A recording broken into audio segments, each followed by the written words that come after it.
Bismillahirrahmanirrahim. Assalamualaikum warahmatullahi wabarakatuh. Alhamdulillahirabbil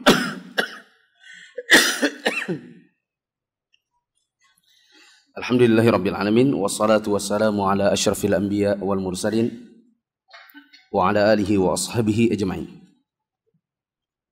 Hadirin jamaah yang dirahmati Allah Subhanahu wa taala. Sebelum kita mulai pembahasan buku Hilyah Thalibul Ilmi, kalau kita perhatikan buku ini insya Allah hanya sisa 1, 2, 3, 4, 5, 6 halaman. Yang 6 halaman ini hanya 2 tema.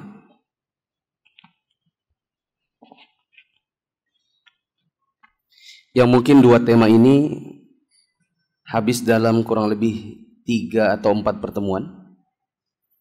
Berarti buku ini tidak lama lagi habis. Nanti insya Allah setelah bukunya habis, kita akan buka kajian buku baru. Dan saya sudah rencanakan bukunya adalah Bimbingan Islam untuk Pemula. Buku yang sangat ringkas, berisi berbagai macam hal yang sangat dasar untuk diketahui oleh setiap muslim. Seperti dasar dalam masalah akidah, dilanjutkan dengan toharoh, sholat, puasa, zakat, haji dan umroh, kemudian pernikahan dan lain-lain. Yang bukunya kecil saja. Dan buku ini sudah saya tamatkan waktu bulan Ramadan kemarin di bandara. Mulai tanggal 11 sampai 18 Ramadan setiap zuhur. Maka untuk antum yang sudah pernah ikut kajian tersebut, sebaiknya ikut lagi, karena mengulang itu akan memperkuat pemahaman. Dan kalau sudah punya buku berarti tidak usah beli lagi. Adapun yang belum punya buku, insya Allah penjualannya akan dimulai minggu depan setelah sholat isya. Nah, mungkin ada yang bertanya, Ustadz, kalau bicara soal penjualan buku dalam masjid bagaimana? Apa tidak termasuk jual beli? Hal ini pernah saya tanyakan kepada guru saya, Syekh Sa'ad Asy-Syadzili, waktu saya masih di Masjid Namiroh, kajian Al-Firqatun Najiyah. Waktu itu buku awal sekitar 600 buku terjual. Tapi sepanjang minggu sampai mungkin ada 1000 lebih buku. Setiap minggu ada yang tanya, di mana beli, di mana beli. Maka saya bertanya kepada Syekh Sa'ad Asy-Syadzili. Beliau adalah pengajar di Masjidil Haram, guru saya selama 3 tahun waktu di Saudi. Bolehkah kita di meja kajian misalnya memberitahukan di mana orang membeli? Dengan tujuan semata-mata supaya mereka terbantu. Karena selama ini bertanya tapi belum dapat jawabannya. Pun memudahkan mereka untuk mendapatkan buku, karena pengajian dengan menyimak dengan buku itu akan lebih fokus daripada sekedar mendengarkan dengan telinga. Maka beliau mengatakan tidak mengapa, dan itu termasuk ta'awun dalam kebaikan. Sekarang kita masuk di halaman 109. Sudah 2 kali pertemuan kita bahas bab ke-65 ini, dan belum selesai, dikarenakan minggu lalu dan 2 minggu sebelumnya kita baru dapatkan halaman 109 di pengantar-pengantarnya. Sekarang coba kita bahas sedikit-sedikit halaman 109 yang sesuai dengan judulnya. Seorang penuntut ilmu itu tidak boleh mengikuti golongan-golongan atau kelompok-kelompok atau hizb-hizb atau partai-partai atau organisasi-organisasi yang di dalamnya dibangun ikatan cinta dan benci di atas organisasi.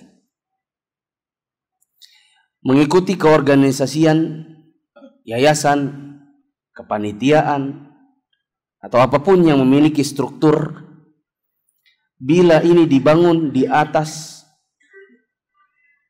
Al-Quran dan Sunnah, dengan pemahaman salafus saleh, maka ini ada tinjauan yang membolehkan.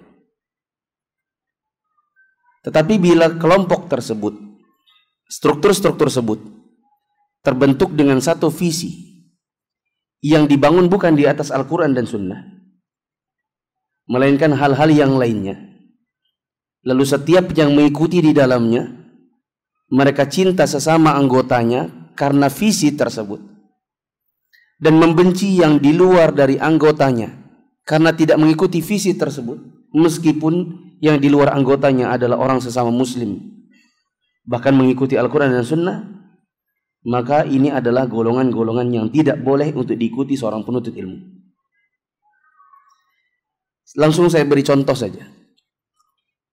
Misalnya bergolong-golongan karena suku, maka terciptalah organisasi masyarakat atau nasional daerah dengan suku A. Nanti ada lagi yang beda suku, maka suku B. Padahal terbentuk organisasi itu terdiri atas orang Islam dan orang-orang yang bukan Muslim, bukan Islam. Sehingga ketika meskipun berbeda agama tapi asal sesuku, maka dia teman. Manakala meskipun dia Muslim, tapi kalau dia tidak satu suku, maka bisa jadi potensi musuh. Maka organisasi ini terlarang dalam Islam. Mungkin tidak terlarang di dalam kenegaraan, tapi secara syar'i maka dia adalah organisasi yang dilarang dikarenakan potensi memecah belah kaum muslimin. Contoh yang lain misalnya partai politik, di mana sebagian orang mengikuti partai tersebut karena kepentingan-kepentingan duniawi. Karena ini adalah, orang bilang, kendaraan untuk bisa menuju kekuasaan. Maka siapa yang satu partai, teman, meskipun kafir. Siapapun yang tidak separtai, maka musuh, meskipun muslim. Lalu orang cinta dan bencinya dikarenakan partai itu, maka ini hukumnya haram. Ini dilarang bagi setiap yang mengatakan dirinya penuntut ilmu. Contoh yang lain misalnya organisasi massa yang visi misinya mungkin awalnya adalah Islamisasi, tapi kemudian ketika memiliki amalan yang amalannya tidak sesuai sunnah, lalu dikritik,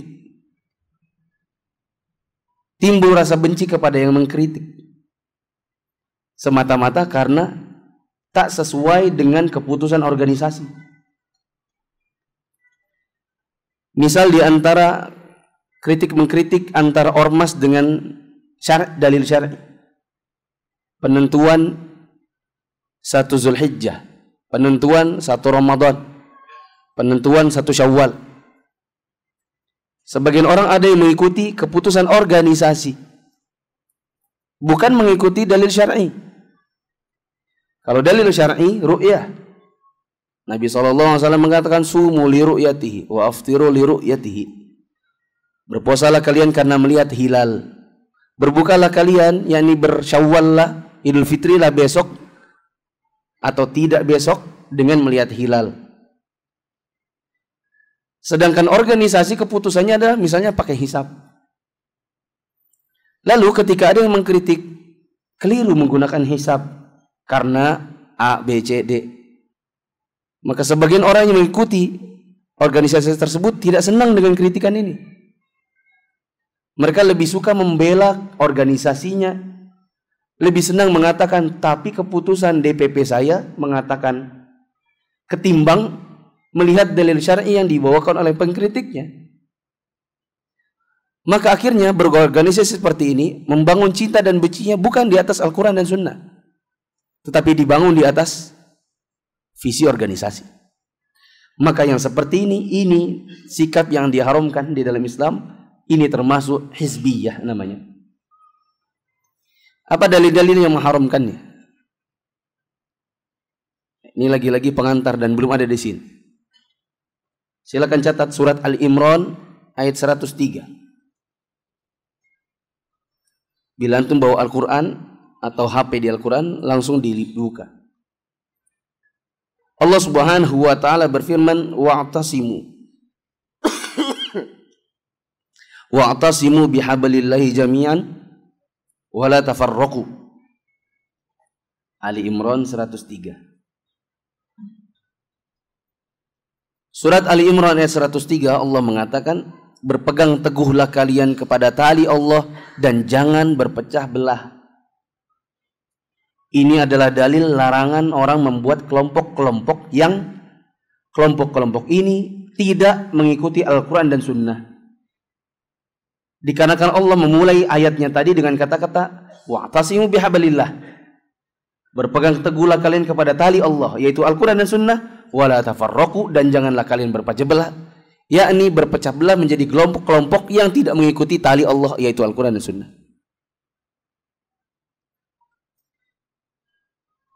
Coba lihat. Wa'tasimu bihablillah. Pegang teguhlah tali Allah. Jami'an kalian semua. Tali Allah itu adalah Al-Quran dan Sunnah. Tentu dengan pemahaman yang benar. Setelah itu Allah melanjutkan, wala tafarraqu. Janganlah kalian berpecah belah. Para ulama kita menyebutkan, biasanya orang akan berpecah belah manakala yang pertama tadi nggak dijalankan, yaitu tidak benar-benar berpegang teguh kepada Al-Quran dan Sunnah. Atau dengan penafsiran yang lain, tidak boleh seseorang membuat kelompok-kelompok, bergolongan-golongan, yang mereka membangun cinta dan benci mereka bukan di atas tali Allah, tetapi dibangun di atas visi organisasi. Dan ini kita banyak dapatkan di kalangan kaum muslimin yang ikut partai-partai. Kata mereka Islam, logo-logonya, simbol-simbolnya, basis-basis organisasi di baliknya, semua adalah yang berlabel Islam. Tetapi di muka masyarakat kita dapati mereka cakar-mencakar satu sama yang lain, meskipun sesama muslim. Yang satu memfitnah yang satu pada sesama muslim. Yang satu menghina yang satu di media, padahal mereka sesama muslim. Dan kadang-kadang teman-temannya sendiri dari kalangan orang kafir. Tak jarang yang memiliki, yang katanya paling Islam di antara seluruh partai se-Indonesia, caleg-calegnya adalah dari kalangan orang kafir. Ini namanya membangun cinta dan benci bukan di atas Islam, tapi kepentingan dunia, bermuka bercasing Islam. Allah berfirman di surat Ali Imran ayat 105.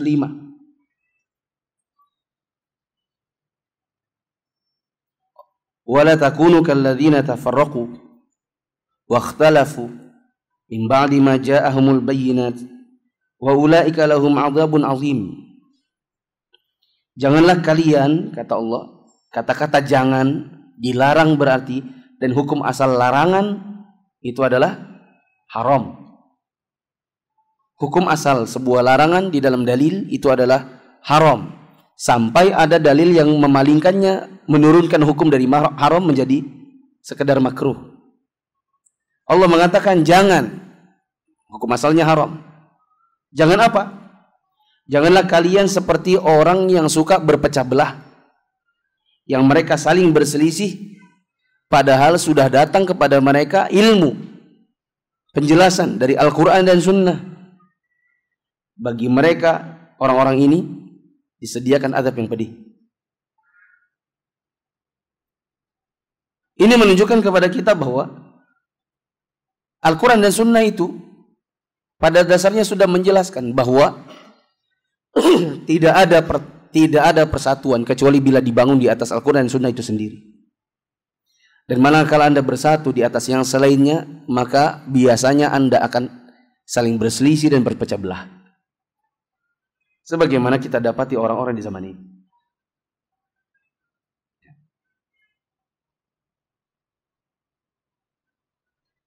Saya tidak menganjurkan untuk mengikuti, tapi seandainya lewat saja berita tentang sudahlah, tidak usah dipikirkan. Kasihan nanti kalau sudah dipikir, nanti dipikir kan malah dicari. Enggak usah.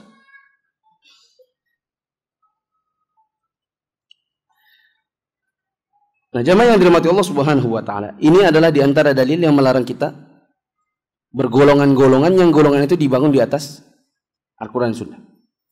Sebelum saya masuk ke dalam buku, saya tambahkan.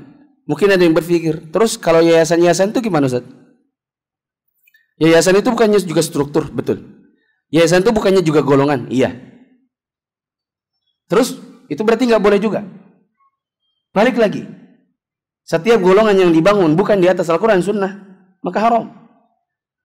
Dan saya tadi bilang, bila dibangun di atas Al-Quran Sunnah, maka ada tinjauan. Dia buat apa dulu? Bila cuma sekedar memanage organisasi atau memanage sebuah sistem, maka bisa jadi boleh. Misal yayasan untuk menaungi pesantren. Yayasannya dibangun di atas Al-Quran Sunnah. Orang-orang yang duduk di dalamnya sebagai pengurus membangun pemahaman mereka dan agama mereka dengan Al-Quran dan Sunnah, dengan pemahaman salafus saleh.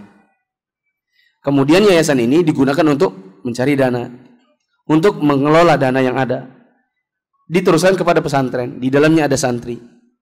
Ini pengeluarannya, ini pemasukannya, begini pelaporannya, begini pertanggungjawabannya. Semata-mata untuk memanage sistem, maka ini tidak mengapa. Meskipun jumlahnya ada beberapa. Misalnya yayasan A di Manggar, yayasan B di Batu Ampar, yayasan C di Gunung Bahagia, yayasan D di mana-mana. Yang masing-masing hanya sekedar memanage. Satu manage sekolah, satu manage pesantren, satu manage panti asuhan. Dengan syarat yayasan ini siap untuk mengikuti Al-Quran dan Sunnah, dan manakala mereka melanggar, siapapun dari kalangan mereka siap keluar dan siap menerima masukan. Tapi kalau tidak siap menerima masukan, diberitahu yayasan antum salah nih. Kenapa?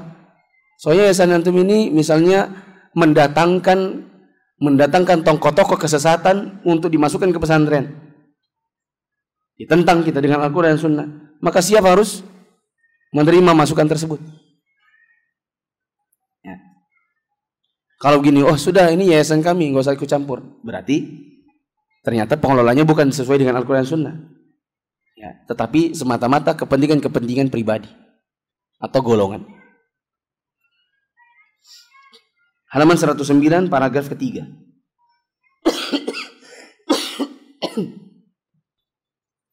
Jangan keluar masuk jamaah, sehingga engkau akan keluar masuk dari kelapangan menuju struktur sempit. Islam ini seluruhnya merupakan jalan dan manhaj. Sedangkan kaum muslimin seluruhnya jamaah. Tangan Allah bersama jamaah. Sehingga jangan ada golongan-golongan dan sekte-sekte dalam Islam. Mungkin saya bilang, jangan keluar masuk partai. Meskipun partainya partai Islam. Masuk ke plat biru. Keluar setelah itu nggak cocok lagi, masuk ke partai hijau. Setelah yang hijau nggak cocok, akhirnya masuk ke yang warna putih hitam. Gonta ganti. Yang mana yang bisa menggolkan tujuan pribadi. Oh sini enak nih, gajinya nggak ditarikin. Sini enak nih, kalau nanti jadi anggota dewan nggak disuruh sumbangan wajib. Keluar masuknya semata-mata karena duit. Keluar masuknya semata-mata karena kekuasaan. Ini partai ini kurang nih dukungannya. Di sini nggak populer, pindah ke tempat yang lain. Pengen jadi populer. Ini adalah sikap-sikap yang bukan sikap penuntut ilmu. Bahkan saya katakan seorang penuntut ilmu tidak layak untuk terjun ke dunia politik. Karena di dalam dunia politik kalau antum sudah terjun, maka insya Allah antum akan susah keluar. Antum akan susah merubah, tapi mudah dirubah. Maka tidak jarang kita dapati ada sebagian ustadz masuk penjara. Ada sebagian ustadz masuk penjara lewat jalur politik. Yang dikenal sebagai ustadz murabi, rupanya masuk dalam penjara karena korupsi. karena suap menyuap.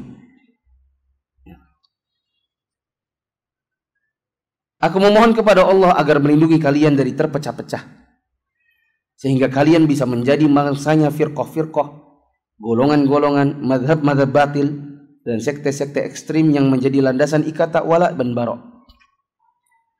Langsung ke halaman 110. Sikap bergolongan-golongan yang berlandaskan pada aliran pemikiran dan struktur bid'ah yang tidak pernah dikenal para salaf merupakan salah satu hambatan ilmu yang paling besar dan pemecah belah kesatuan kaum muslimin. Betapa sering sikap bergolongan-golongan ini melemahkan tali persatuan Islam serta menjerumuskan kaum muslimin ke dalam berbagai bencana. Saya contohkan. Meskipun mungkin sudah kurang, tapi tetap ada. Kita dahulu sering mendengar pertengkaran di Indonesia ini hanya antar dua ormas, yang mereka terbedakan bukan dengan dalil, tetapi dengan ciri-ciri ormas.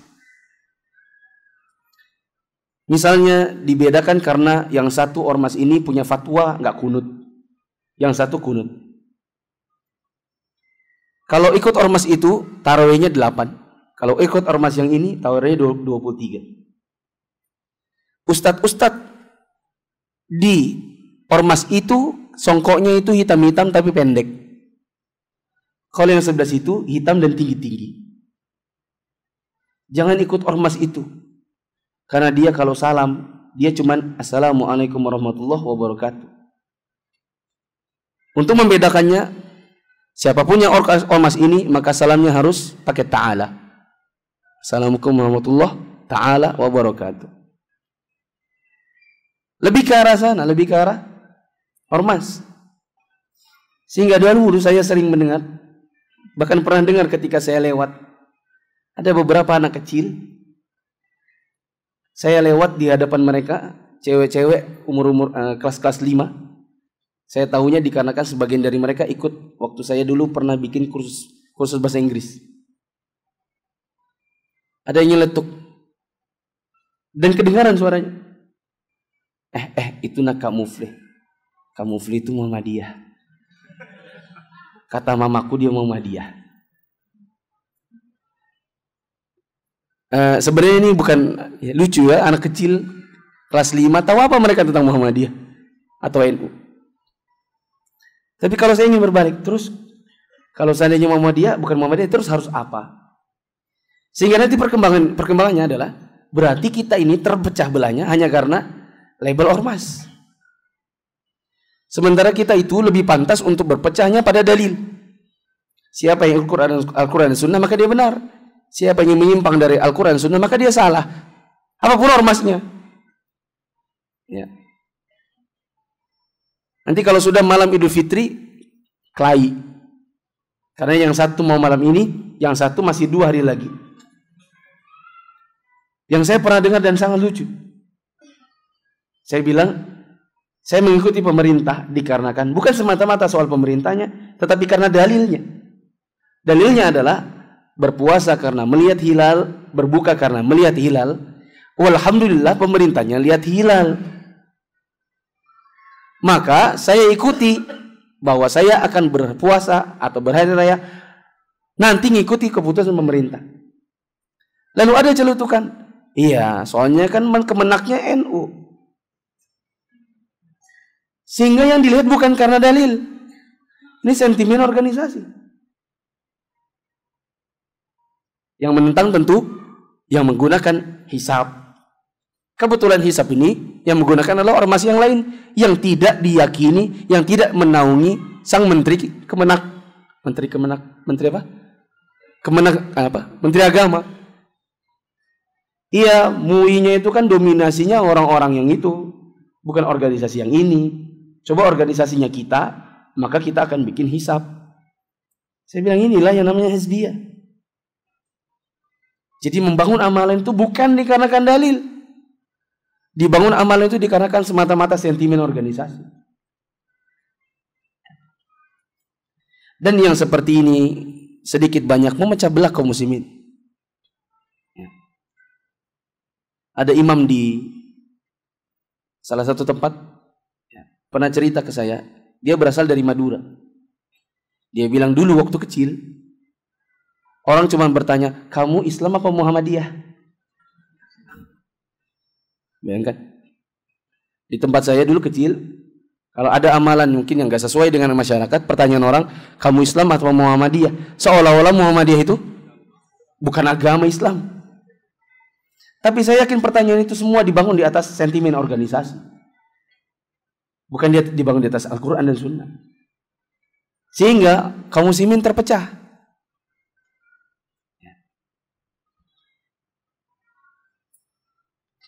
Waspadalah terhadap golongan-golongan dan kelompok-kelompok yang terus membawa malapetaka dan memunculkan keburukan. Kelompok-kelompok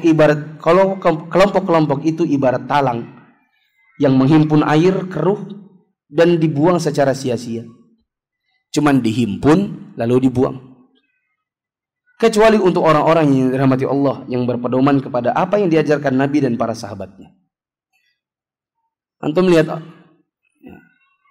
sebagian orang hanya menempuh air keruh, tapi nggak ada manfaatnya maka dibuang. Nggak bisa diminum, nggak bisa dimasak, nggak ingin dipakai mandi. Inilah ibarat kalau seseorang itu masuk ke dalam golongan-golongan. Sekedar ngumpulin manusia, memperbanyak kuantitas, tapi secara kualitas tidak bisa diapa-apakan. Ibnu Qayyim rahimahullah berkata tentang tanda-tanda orang yang sungguh-sungguh berada di jalan ibadah. Katanya, tanda kedua orang-orang yang sungguh-sungguh ibadah, mereka itu tidak dinisbatkan pada nama tertentu. Yakni mereka tidak dikenal memiliki nama yang menjadi identitas yang dikenal oleh manusia, yang biasa menjadi nama-nama para penganut aliran. Ini yang perlu di-highlight adalah tidak dinisbatkan dengan nama tertentu. Tidak memiliki nama yang dikenal sebagai nama-nama penganut aliran. Misalnya sebagian orang dikenal sebagai pengikut tarekat Sufiyah A, yang nama tarekat ini dibangun di atas pendiri tarekat tersebut. Dia berbaiat kepada tarekat tersebut, lalu dia dikenal sebagai pengikut tarekat tersebut. Atau ikut organisasi massa, atau ikut partai yang tidaklah dikenal kecuali dengan nama tersebut. Sehingga kadang-kadang untuk mengikuti kajian tersebut, kajian yang dibangun atau yang diadakan oleh organisasi atau partai tersebut, maka antum perlu disodorkan dengan misalnya biodata untuk ditarik masuk dan dibuatkan kartu anggota. Ini termasuk di antara yang tidak termasuk ciri-ciri orang-orang yang sungguh-sungguh dalam ibadah dan menuntut ilmu. Ya. Harus pakai KTA. Antum punya KTA apa? KTA Salafi ada nggak? Anggota Salafi ya? Ikut apa? KTA apa? Tidak dikenal dengan nama itu.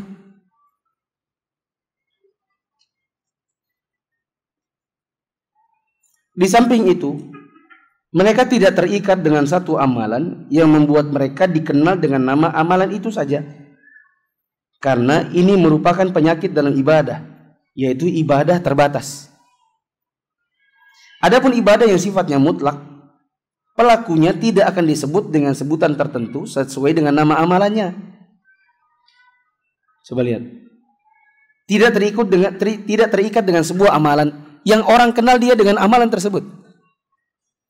Ada nggak misalnya Pak Fulan itu ikut aliran golongan sholat, bisa? Hah? Kita dikenal dengan nama si Fulan itu, kalau kamu ikut dia itu golongan aliran yang suka sholat. Hah? Nggak bisa. Tapi kalau dibilang gini, dia itu pengikut aliran yang sering khuruj Ada? Ada. Ini sebuah amalan yang khas dari golongan tersebut. Coba. Kalau penuntut ilmu dia nggak dikenal dengan si fulan yang suka sholat, si fulan yang sering puasa Ramadan, ikut aliran-aliran yang suka puasa Ramadan. Nggak ada. Itu loh aliran yang selalu bayar zakat tiap tahun. Ya. Atau secara general itu fulan itu yang alirannya selalu kajian ilmiah. Kan nggak ada. Tapi kalau fulan yang ikut aliran khuruj, orang bisa bertanya, apa itu khuruj? Itu loh kelompok yang suka pindah-pindah masjid bawa kompor, keliling sana sini ngajakin orang sholat. Ini ciri khas sebuah kelompok. Antum pernah lihat di YouTube kah, di mana terserah kah? Ada orang punya amalan, mereka tuh kepalanya ditutupi kain putih semuanya, kayak apa? Kayak pakai mukena tapi dikerudungin gitu. Terus berzikir selama misalnya 1 malam. Setiap orang melakukan amalan itu. Kita anggap aja misalnya, anggaplah nama ibadahnya itu kerudungan misalnya. Nah, orang mengenal dia itu adalah aliran kerudungan. Dikenal aliran tersebut dengan sebuah ibadah unik yang tidak dilakukan orang lain kecuali mereka sendiri. Kata Ibnu Qayyim al-Jauziyah, orang yang sungguh-sungguh dalam ibadah, menurut ilmu, mereka tidak dikenal dengan amalan khusus. Mereka tidak dikenal sebagai pengikut aliran yang punya amalan A. Yang A ini tidak pernah dikerjakan kecuali oleh sektenya saja. Dia selalu menyambut dorongan ibadah dengan berbagai jenis yang berbeda. Ia ikut serta dalam kegiatan setiap pelaku ibadah, memiliki andil bersama mereka. Ia tidak terikat dengan satu identitas, tanda, nama, atribut, metode, kartu anggota yang dibuat-buat dengan istilah baru. Jika ditanya tentang gurunya, maka dia jawab Rasul. Siapapun yang menyelisih Rasul, maka dia bukan guru saya. Jika ditanya tentang jalannya, dia jawab ittiba' Nabi. Ya, ini berjalan beragama sesuai dengan sunnah Nabi. Maka dia tidak akan tersangkut pada amalan-amalan yang tidak sesuai dengan sunnah Nabi. Tentang atributnya, dia jawab pakaian takwa. Gak ada pakaian khusus yang dikenal sebagai sekte atau golongan. Oh, ini adalah pakaian khusus partai A. Ada jaket khusus, warna khusus dengan logo khusus. Ada kan antum dijual baju salafi, lo ada logonya khusus, manhaj salaf itu. Tentang madhabnya dia menjawab menjalankan sunnah. Tentang tujuan dan cita-citanya dia jawab inginkan ridha Allah. Tidak ada sama sekali di kepalanya inginkan kekuasaan. Tentang pos dan markasnya dia jawab di rumah-rumah Allah, di masjid yang diizinkan di dalamnya untuk ditinggikan dan nama Allah disebut di dalamnya. Disitulah bertasbih pada pagi hari dan sore hari orang-orang yang tidak dilalaikan oleh perdagangan dari berzikir kepada Allah, menegakkan salat dan menunaikan zakat. Tentang nasabnya dia menjawab, ayahku Islam. Tidak ada ayah bagiku selain Islam. Tatkala mereka orang-orang yang lain berbangga dengan Qais dan Tamim. Maksudnya berbangga-bangga dengan suku. Orang nggak bangga gini, saya ini orang Bugis, enggak.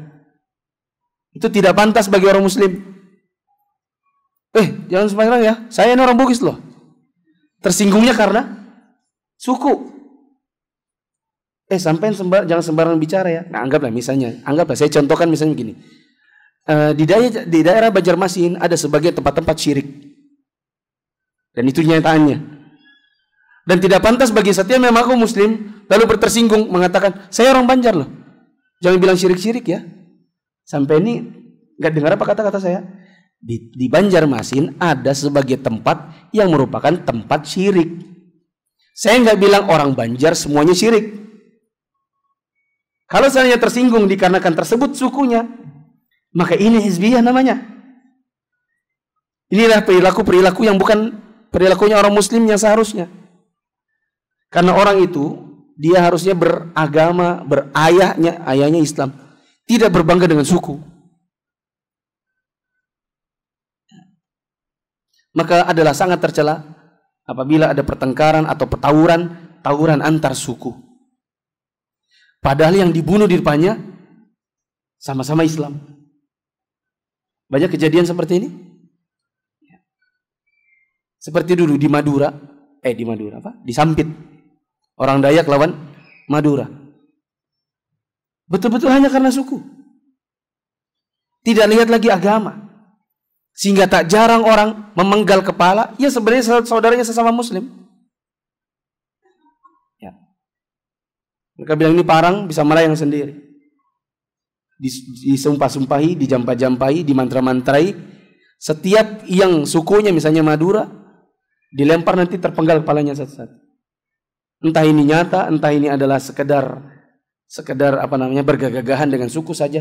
Tapi bila ini memang nyatanya, ini yang diingkari dalam Islam.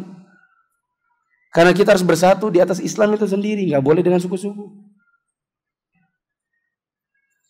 Saya kira mungkin masih panjang dan insya Allah akan dilanjutkan pada pertemuan yang akan datang. Kesimpulan, Allah larang kita berpecah belah. Kita dilarang untuk keluar masuk ke dalam golongan-golongan, partai-partai, organisasi-organisasi yang dibangun cinta dan benci mereka di atas organisasi dan bukan dikarenakan Al-Quran dan Sunnah. Hanya bisa kita berorganisasi bila dibangun di atas Al-Quran dan Sunnah, yang konsekuensinya adalah organisasi itu jalannya sesuai Al-Quran dan Sunnah. Organisasi ini manakala menyimpang dan diingatkan dengan Al-Quran dan Sunnah, mereka harus terima.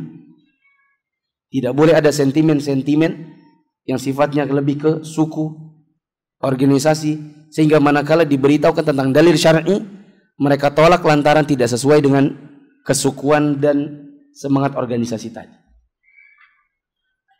Wallahu a'lam bishawab.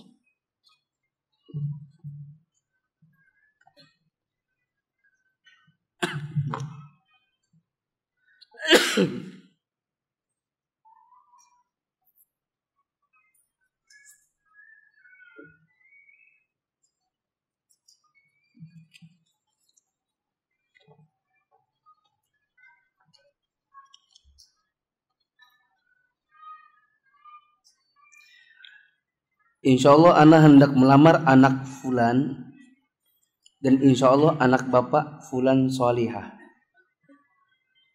Ana main segera untuk. Maksudnya apa nih? Ini kok kayak ngomong sama saya gitu.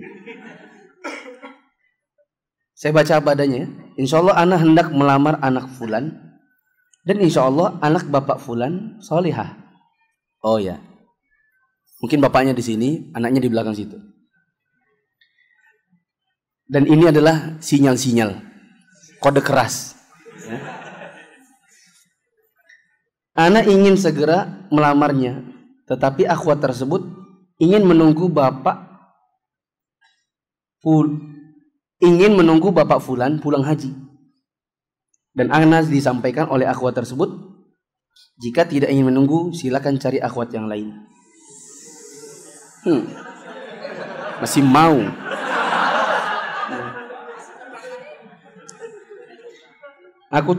Ana takut untuk menunggu karena saingan di mana-mana, Ustaz.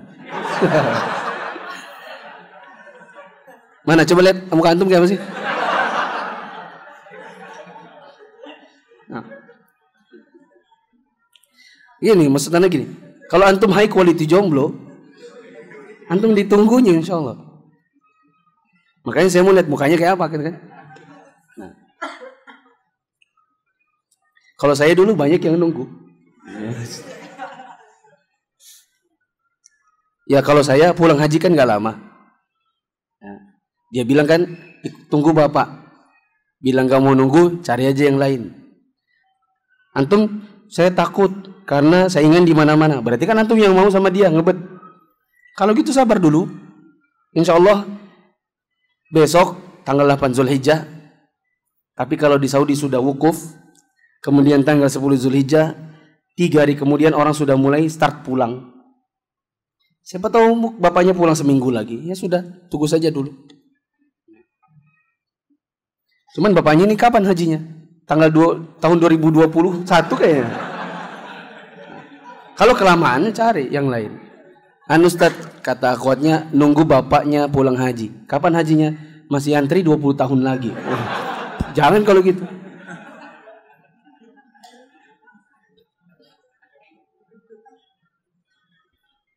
Bawa di kajian mana?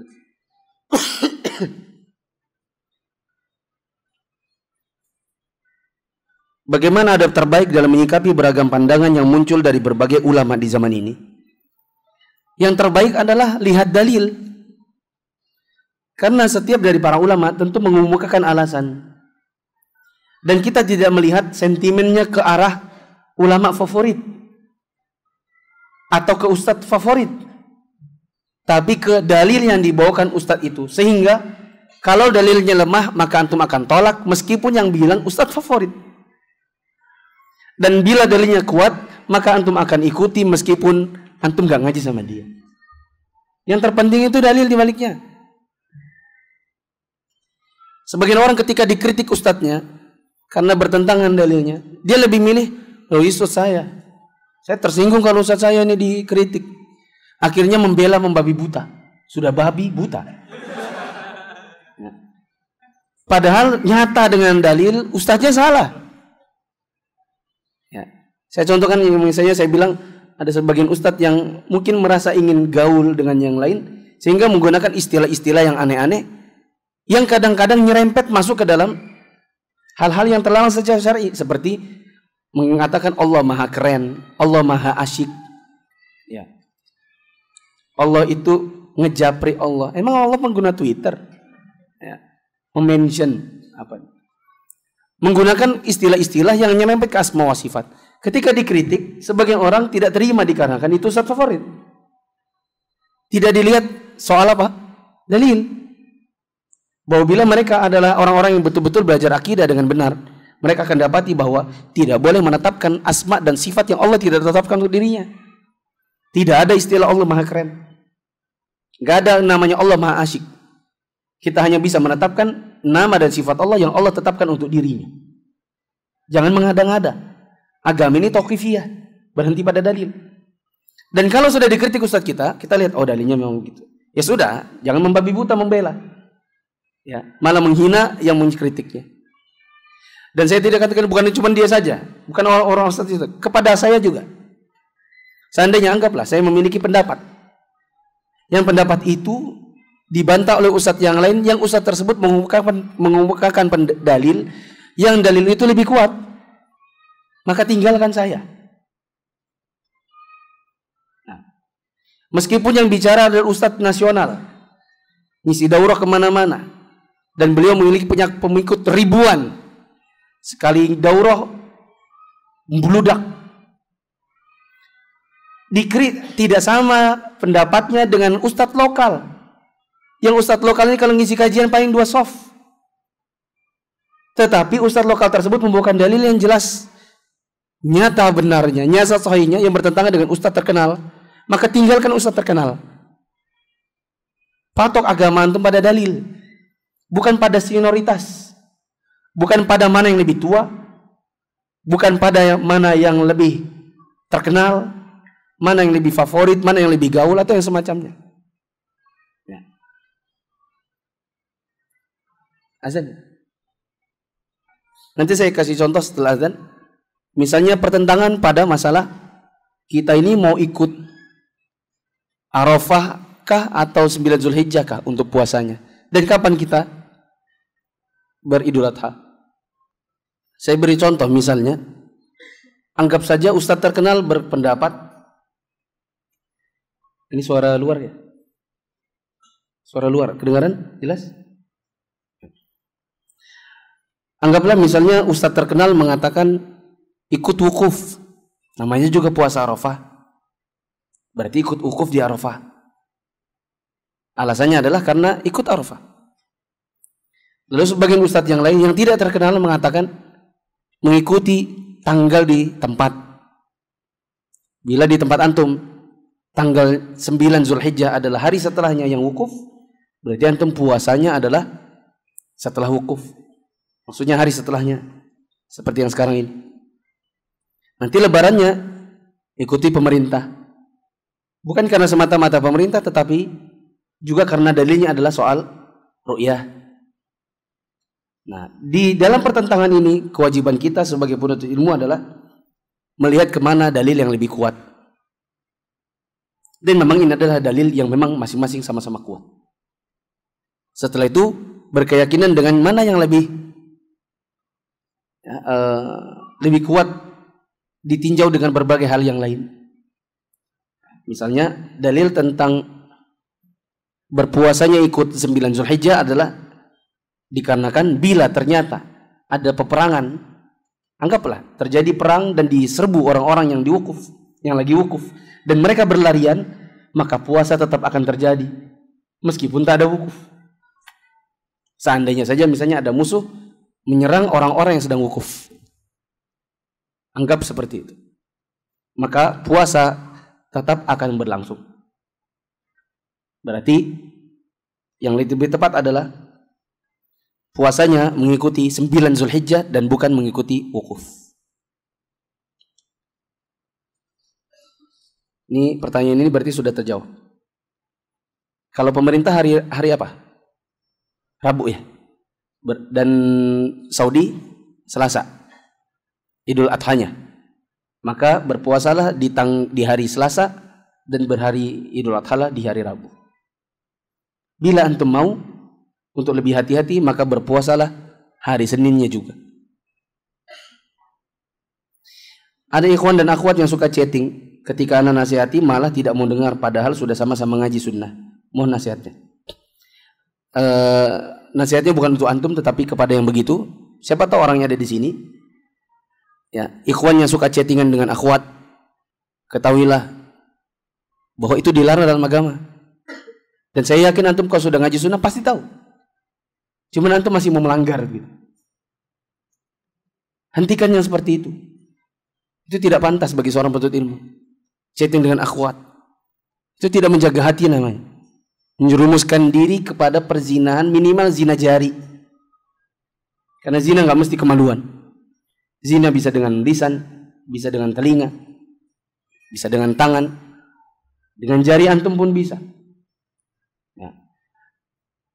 Dan kepada akhwat yang demikian, yang suka chattingan dengan laki-laki, ketahuilah itu perbuatan wanita-wanita murahan. Ya, yang kalau dengan bahasa kita kijil. Adalah wanita kijil. Bila bisa dichatting oleh laki-laki untuk sebuah yang tidak perlu. Ditanyain sudah makan, oh dikasih emoticon tweet apa, dikasih bibir yang ada love-nya merah itu. Terus dibalas juga iya hahi. Itu wanita kurang kerjaan dan kijil. Ya. Mohon maaf bahasanya, tapi bagaimana lagi? Memang itu kenyataannya. Kalau kita bilang itu wanita itu nggak baik ukhti. Apakah dia dengar? Kebiasaannya enggak. Ya, jadi perlu disentak sekalian. Ya. Gak pantas perempuan memurahkan dirinya dengan mudah untuk dichattingi laki-laki, digoda, meskipun misalnya tengah malam dibangunkan, mari tahajud bersama ukhti. Jazakallah khairan akhi. Saya berharap calon suami seperti antum. Kijilnya. Ada meme yang bagus. Ukhti, apa makna kemerdekaan bagi anti? Bagi saya merdeka itu adalah bila lepas dari ikhwan-ikhwan ganjen seperti antum. Orang tua anak penjual rokok, anak pernah disuruh jualan rokok, apakah anak dapat dosa juga? 100, betul. Bagaimana hukumnya membeli emas lelang di Pegadaian? Nggak boleh. Hukumnya haram. Apa hukumnya arisan kurban? Arisan kurban ini maksudnya apa? Urunan kurban apa arisan kurban? Karena pertanyaan setelahnya ini, ada orang bilang gini, anak ikut arisan kurban, terbagi 7 kepala keluarga. Nah ini berarti beda nih. Arisan keluarga, arisan kurban atau urunan kurban? Ya, saya biar jawab dua-duanya sekalian. Arisan kurban itu adalah misalnya 10 orang ngumpulin duit per bulannya 700.000 atau 100.000. Setelah 1 tahun dibelikan hewan, lalu dikocok namanya. Siapa yang keluar maka dia yang kurban tahun itu. Bila dia bersepuluh maka ada 10 tahun berarti baru dapatlah orang yang terakhir. Itu namanya arisan. Kalau 7 kepala keluarga bersatu dalam satu sapi, itu namanya bukan arisan, itu namanya urunan. Jangan salah-salah kata ini. Apa yang dimaksud nih?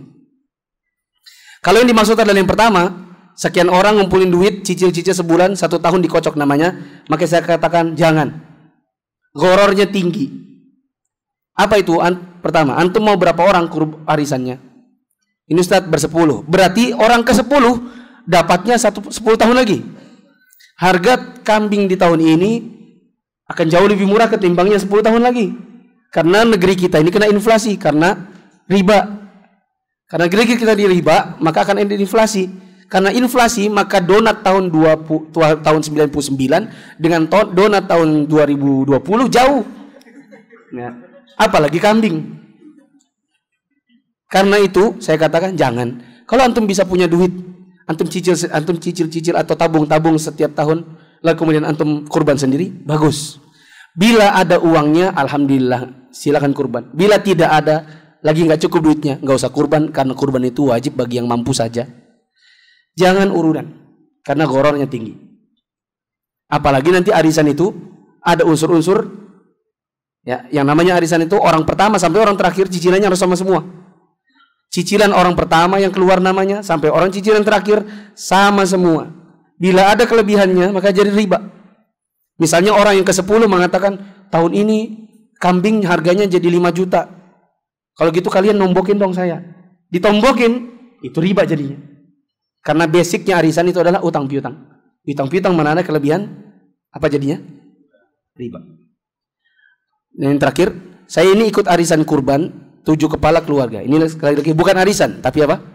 Urunan. Bolehkah anda niatkan buat anak istri, anak dan umi anak yang tinggal satu rumah? Boleh. 7 kepala keluarga itu, maksudnya 7 kepala keluarga, masing-masing kepala keluarga meniatkan buat keluarganya juga. Sehingga Pak Adi meniatkan untuk dirinya, istrinya, anaknya yang ada di rumah. Orang ke-7 Pak Agus, dia istrinya, dirinya, orang tuanya. Sehingga meskipun di total 7 keluarganya anggaplah 100 orang, maka boleh. Karena yang diinginkan adalah satu bagian dari 7 sapi itu satu keluarga.